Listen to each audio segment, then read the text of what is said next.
우리 민족이 이동을 했을 거 아니에요. 그러니까 그 시작은 어디쯤입니까? 한국 사람들은 얼마나 역동적입니까? 세계에서 가장 역동적인 집단인데 사고는 아직까지 조선식 사고예요. 공간 개념이 자꾸 동네 생각을 해요. 그런데 그 이전에 발해, 고구려, 고조선 이렇게 가면은요. 그 사람이 활동 무대는 어딥니까? 만주 일대잖아요. 남만주 일대 유라시로 퍼져나가잖아요. 바다가 있잖아요. 그때는 공간 개념이 지금처럼 다른 거리 감각이 다른 거예요. 말 타는 사람과 걸어 다니는 사람은 다르죠. 그러니까 우리 민족의 기본 토대는 걸어 다니는 보병이 아니라 기병도 많이 있었다는 거예요. 8개의 길과 더 있을 수 있는 작은 길을 통해서 유라시아 세력들이 한반도에 집중된 거예요. 8개의 루트로? 예, 8 플러스 알파 루트. 그래서 여러분들 알고 있는 바로 한반도와 남만주 일대고 거기가 가장 동쪽이고 그러니까 우리의 동쪽은 중요한 것. 해가 뜨는 근원이니까. 3프로TV 특별 기획 시리즈 윤명철의 지구 반바퀴 유라시아 오디세이. 왜 반바퀴만 가? 아 이제 한 바퀴는 이제 어차피 제자리에 돌아오는 거잖아요. 아 그러네. 가장 먼 곳까지 가서 가려면 온다 이거지. 네. 안 돌아온다. 지긋지긋해요. 네, 한 바퀴만 가면 여기가 싫어? 제일 멀리 떨어지는 곳이니까 여기서. 그러네. 그런 의미가 있네. 제일 멀리 가는 거네 반바퀴가. 오. 철학적이구만. 예. 아, 며칠 생각에 잠기더니 예, 드디어 떠나기로 했어요.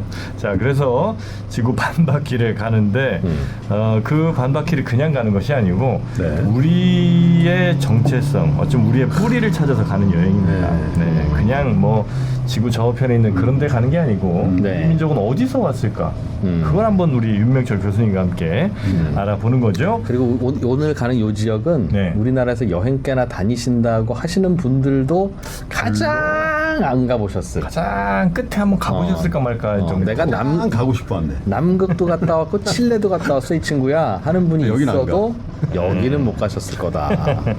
자, 오늘 함께 해주실 사마르칸트 윤명철 교수님 모시겠습니다. 어서 오십시오. 네, 안녕하세요. 윤명철입니다. 네. 반갑습니다, 교수님. 네, 어서 오십시오. 네. 자, 저희 3프로TV에서도 이제 우리 교수님이 몇 번 이렇게 또 등장하셨잖아요. 그렇죠. 네. 저도 또 캐대원 하죠, 캐대원. K-팝 데모노더스. 네. 그거 매우 흥미로운 주제이긴 한데 하여튼 오늘은 우리의 뿌리를 한번 찾아가 보도록 하겠습니다. 최근엔 참 어디 좀 다녀오셨어요? 네, 최근에는 만주를 다녀왔어요. 만주. 네. 아. 중국 사람들이 동북지방 그러는데 네. 우리 입장에서는 만주나 옛날 고조선, 고구려, 부여, 발해 땅이죠. 예. 이렇게 만주 가서 이른바 우리와 연관 깊은 홍산문화, 요한문명론 지역을 보고 아, 홍산 문화. 네, 그리고 고인돌을 보고 다시 고구려 유적을 보고 그리고 돌아왔습니다. 네. 홍산문화는 뭐예요? 홍산 문화? 네, 홍산 문화는요. 예. 중국에서 신석기 문화가 사실은 여러분들 황하 문명론을 얘기하잖아요. 예. 근데 그건 옛날 얘기예요. 지금 황하 문명보다 더 먼저 발전했고 더 큰 게 요하 문명론이라고 그래서 요하. 요하 주변에 있는 주로 요소 지방과 동몽골 지방에 있는 문화를 요하 문명론 그러는데 거기 핵심이 홍산 문화예요. 이름이 굉장히 문화의 거대한 이름이. 아름답게 홍산이라는 어떤 산 이름이 있어요. 적봉 지역인데 여기가 홍산 문화인데 한 5,500년 전부터 시작됐는데 우리 상상을 뛰어넘는 엄청난 유적과 유물. 5,500년 전이에요? 아니면 기원전 5,500년이에요? 5,500년 전후. 그러면 기원전이 기원전 3,000년? 아니, 그렇죠. 기원전 맞습니다. 대략 한 신석기 시대네요 우리로 그렇죠. 치면. 신석기 시대 시작인데 그 단순한 신석기 시대가 아니라 굉장히 발전됐기 때문에 중국 학자들은 또 에이션트 스테이트, 그 고국 옛날 국가다 이런 명칭을 쓰고 있어요. 고국 옛날 네. 국가. 네, 저는 이렇게 인정을 안 하지만 그런 용어를 쓸 정도로 대단한 겁니다. 그 문화가 그러면 중국의 기원이 된 문화예요? 중국에서는 후진타오 이후에 바뀌어가지고요. 네. 여러 지역, 멀티 에어리어를 해서 여러 지역에서 기원한 문명들이 모여서 중화 문명을 이루었다. 그러니까 당연히 현재 우리가 알고 있는 황하 문명 지역은 동북 쪽에서는 요하 문명론이 내려오고요. 그다음에 서북 쪽에서는 초원의 유목 문명들이 내려오는 거예요. 일수렴해가지고 황하 문명이 만들어졌다는 논리를 만들어낸 거죠. 그리고 한 방향은 동남쪽으로 해서 우리로 온 거죠. 그 한 줄기가 한반도로도 오고. 그렇죠. 우리가 교과서에서 그 뭐 나일강 문명, 뭐 인더스 문명, 세계 4대 문명 이렇게 배웠던 그 동네 그 서양의 강 근처의 문명과 맞습니다. 네. 시기적으로는 어때요, 그럼? 이게 150년 전의 이론이거든요. 그게 사실은 좀 전에 제가 얘기했 원래는 3대 문명론이에요.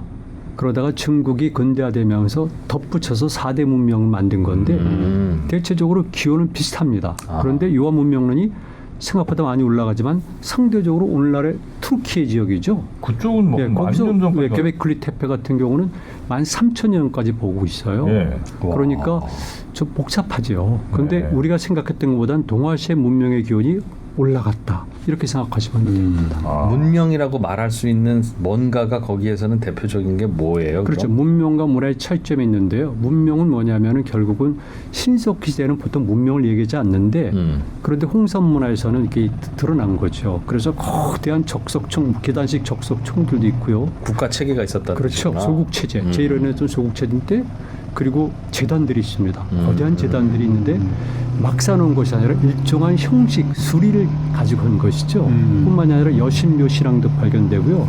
그다음에 정치력이 아니면 불가능한 어떤 엄청난 유물들이 나오는데 최고의 옥 제품들이 발견되고 예, 제이드. 옥, 제이드죠. 네. 옥문화. 그 전 세계에서 오로지 옥문화는 그거예요. 그게 이제 우리나라로 오면 옥장판. 끝날 그 모르죠. 아니 근데 왜 제가 제이드라고 따냐면요. 네, 아니 개인적인 얘기가 아니고 우리 선배님 있어요. 뭐 자수성 가신 분인데 네, 옥 있잖아요. 네. 옥그 유물 뭐 이런 거 있잖아요. 이거를 거의 하루에 하나씩 사시는 분이 있어요. 그래서 그분이 빌딩이 있는데 한번 놀러 가랬더니 옥이 거의 한 2개층에 그냥 꽉 찬 거예요. 그러면 그 아마 그분은 그쪽 지역에서 가져. 그렇습니다. 그래서 그 생각해 보니까 아까 그 무슨 홍산문화? 홍산문화. 그때 처음 들었네요, 제가. 네. 생각해 보니까. 그 지역에 옥이 많이 나나 봐요. 그래서 전 세계 옥 갖고 있는 사람들이 이분이 제일 큰 손이에요. 그럴 거예요. 오. 옥은 주로 그 지역만 나요. 조만간 경기도 어디에 그 박물관 하나 만드신다는데. 그리고 옥의 산지는요. 원래 호탄옥이라고 있어요. 실크로드 남로 끝에 있는. 네. 그런데 그부터 여기 홍산문화에 연관된 것은 바로 교동지방 약간 동쪽에 보면은 수암이라는 지역이 있는데 고구려 핵심 지역이죠. 고구려 수암산성도 있는데 네. 이 수암옥으로 이루어졌어요.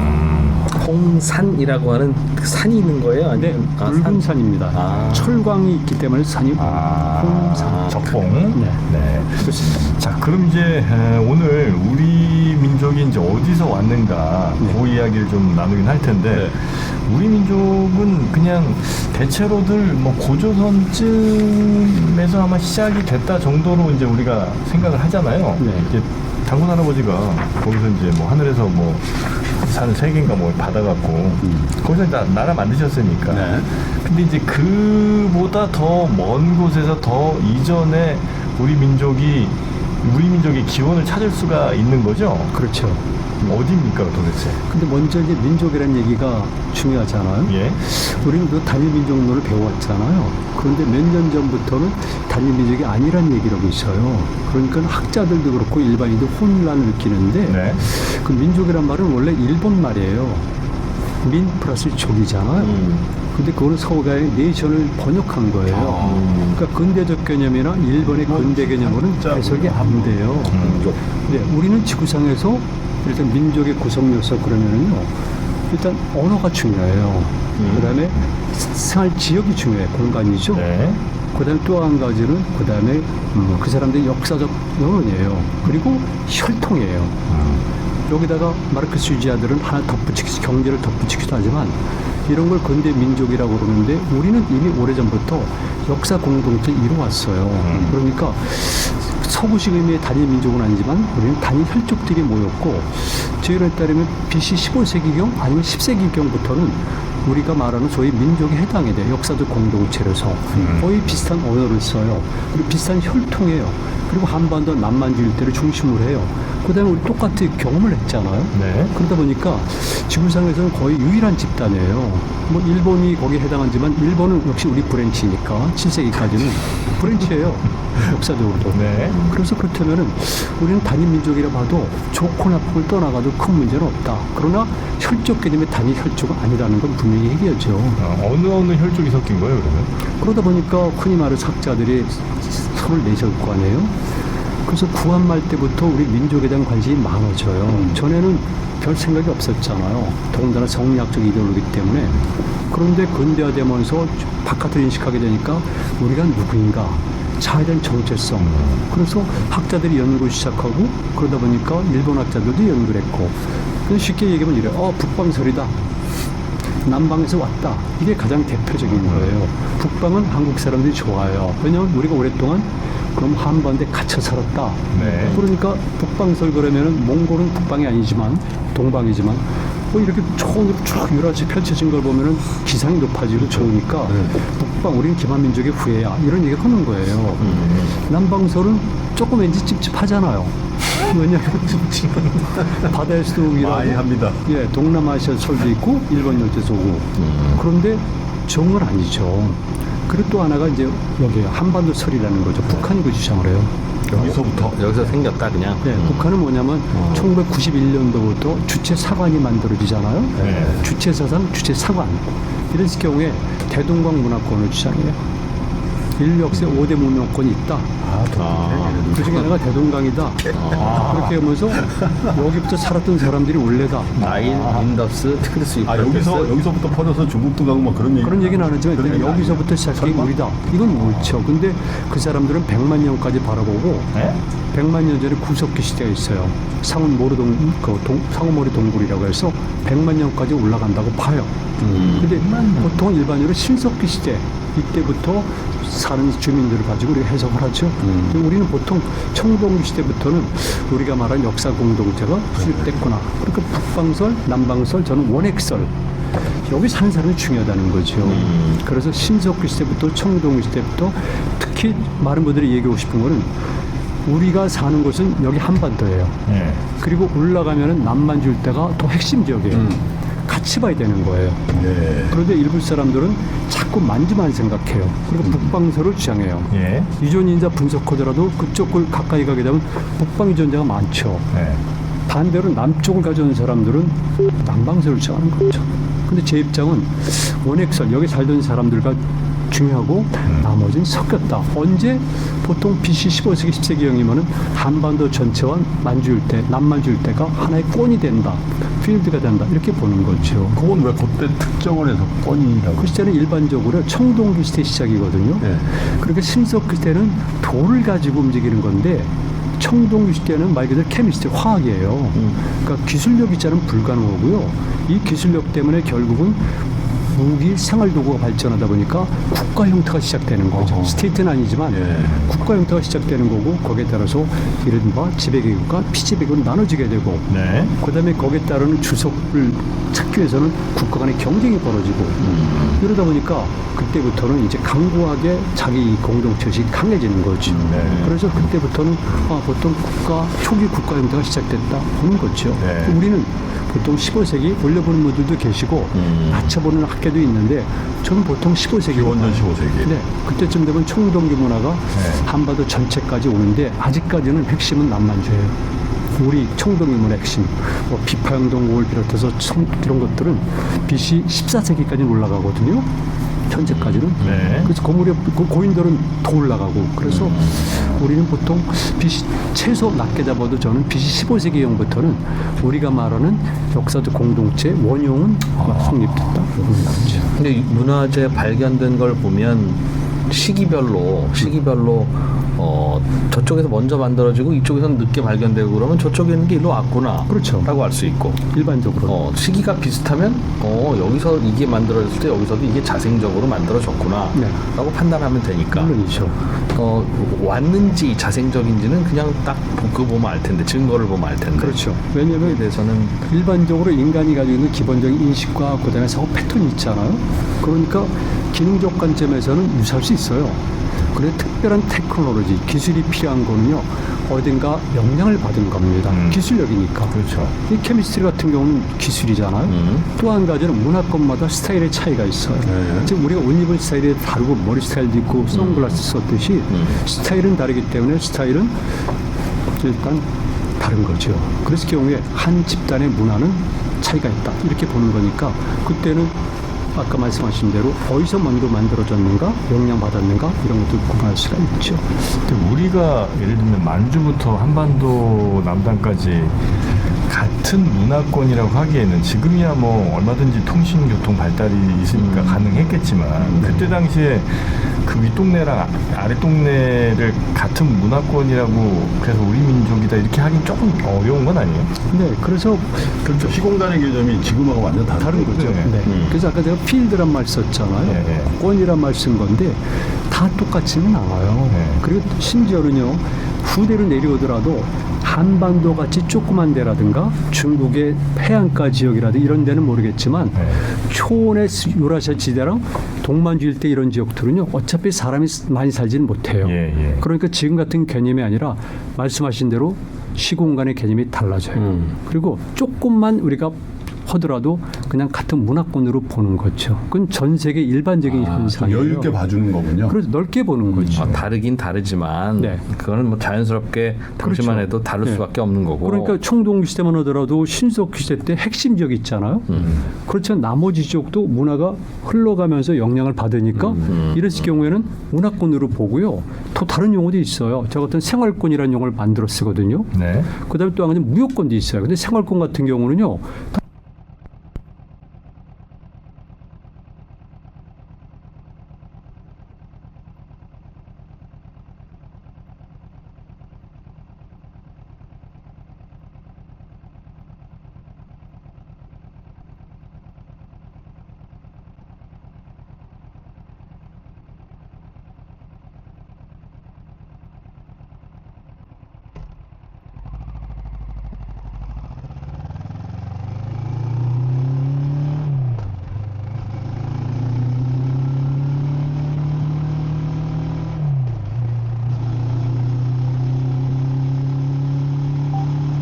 메시 인터컴 오픈 메시 채널 3.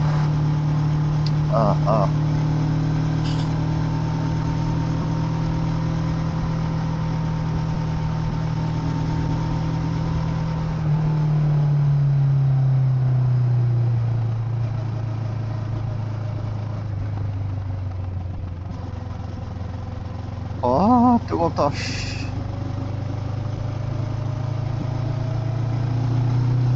아니, 무슨 8월 말에 이렇게 뜨겁냐. 원래 뜨거운가?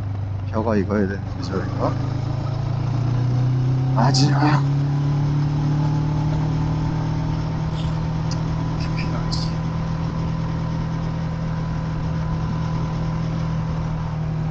태풍은 오지 말고.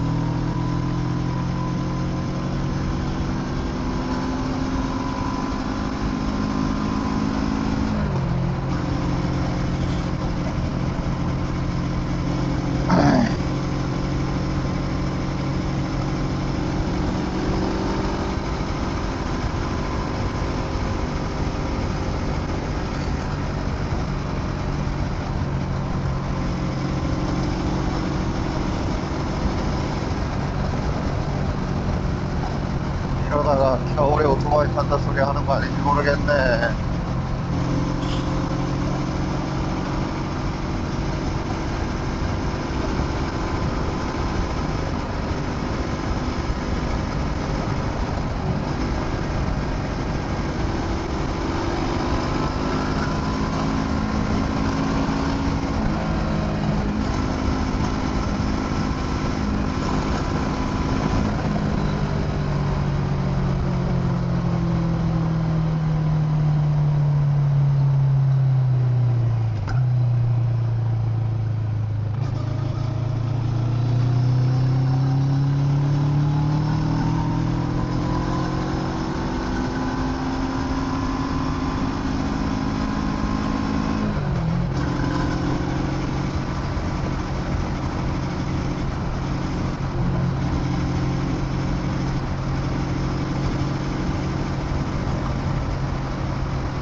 와, 뜨겁다. 씨.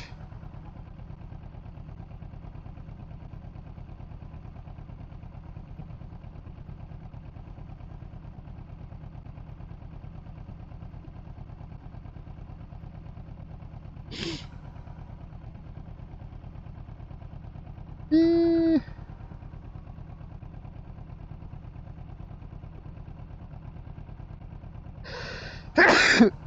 아이고, 아이고.